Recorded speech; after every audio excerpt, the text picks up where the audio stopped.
BNP chairperson এবং সাবেক প্রধানমন্ত্রী খালেদা জিয়ার মৃত্যুতে ৭ দিনের শোক কর্মসূচি পালন করছে বিএনপি। নয়াপল্টনে কেন্দ্রীয় কার্যালয়ে চলছে নেতাকর্মীদের শোক বয়ে স্বাক্ষর শেষে তারা বলেন, বেগম খালেদা জিয়া ছিলেন ধৈর্যশীল, ব্যতিক্রমী একজন রাষ্ট্রনায়ক। তার মতো রাষ্ট্রনায়ক পুরো এশিয়ায় বিরল। এদিকে গুলশান কার্যালয়ের সামনেও রয়েছে নেতাদের ভিড়। শোক কর্মসূচির অংশ হিসেবে সেখানেও সকাল থেকে চলছে শোক বয়ে স্বাক্ষর। আগত নেতারা বেগম খালেদা জিয়াকে নিয়ে নানা স্মৃতিচারণও করছেন। জানা গেছে, শোক বয়ে চীন, পাকিস্তান, জার্মানি, ফ্রান্স, ভারত, সৌদি আরব সহ বিভিন্ন দেশের কূটনীতিক, প্রতিনিধি, রাষ্ট্রদূত এবং হাই কমিশনাররা স্বাক্ষর করেছেন। বিজলি কেবলস এর স্কিন কোটেড ইনসুলেশন আগুন প্রতিরোধী। বিজলি কেবলস, নিরাপদ আজীবন।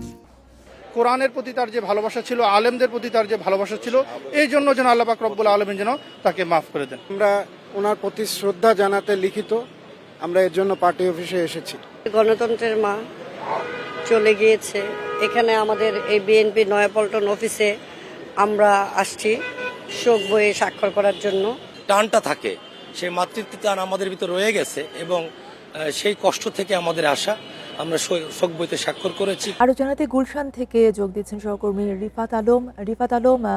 আজকে শোক বইয়ে স্বাক্ষর চলছে এবং আমরা জানি যে শোক কর্মসূচি হিসেবে এই স্বাক্ষর দেয়া হচ্ছে সব নেতাকর্মীদের পক্ষ থেকে এবং সাধারণ জনগণও দিচ্ছে।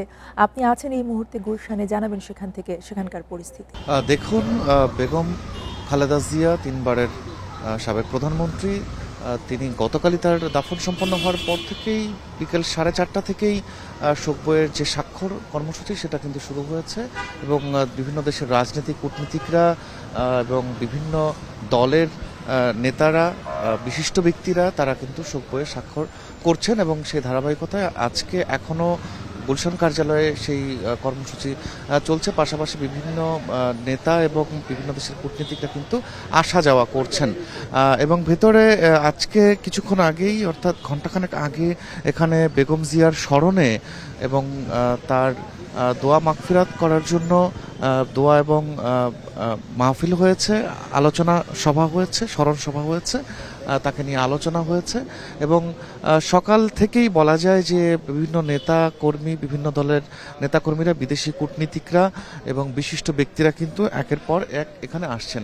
আমরা কিছুক্ষণ আগেই এখানে দেখেছি রাজনৈতিক দলের নেতাদের মধ্যে জাতীয় পার্টির মহাসচিব এসেছিলেন এবং সারসিনার পীর এসেছিলেন।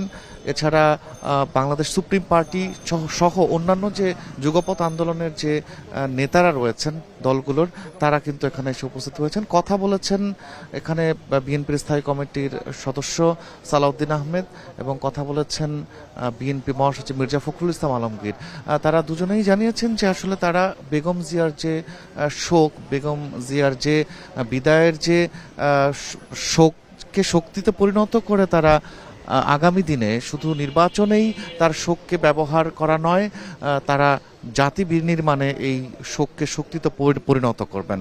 এছাড়া তার যে আসনগুলো রয়েছে, অর্থাৎ যে 3টি আসনে তিনি নির্বাচন করবেন এমন সম্ভাবনা ছিল, কিন্তু তিনি চলে যাওয়ায় তার সেই আসনগুলোতেও অন্যান্য যে বিকল্প প্রার্থী, সেই বিকল্প প্রার্থী দেয়া হবে এবং তারা সেখানে নির্বাচন করবেন। এটা নির্বাচন কমিশনের আইনের অনুযায়ী সেই বিষয়টি তারা করবেন। এখন এই মুহূর্তে বেশ কিছু দলের নেতাকর্মী কার্যালয়ের ভেতরে অবস্থান করছেন এবং অনেকেই আসা যাওয়া করছেন, তারা শোক বইয়ে স্বাক্ষর করছেন এবং বোঝা যাচ্ছে যতটুকু সন্ধ্যা পর্যন্ত বিভিন্ন রাজনৈতিক দলের নেতাকর্মী, বিশিষ্ট ব্যক্তিরা, কূটনীতিকরা কিন্তু আসা যাওয়া করবেন এবং শোক বইয়ে স্বাক্ষর সহ তাকে স্মরণ করা এবং তাকে নিয়ে আলোচনা করবেন।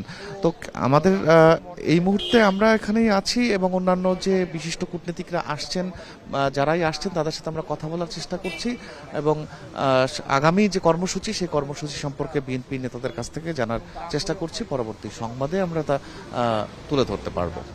যে এই ছিল আমার কাছে চেয়ারপারসন কার্যালয় থেকে সবশেষ তথ্য। রিফাত আলম জানাচ্ছিলেন গুলশান থেকে।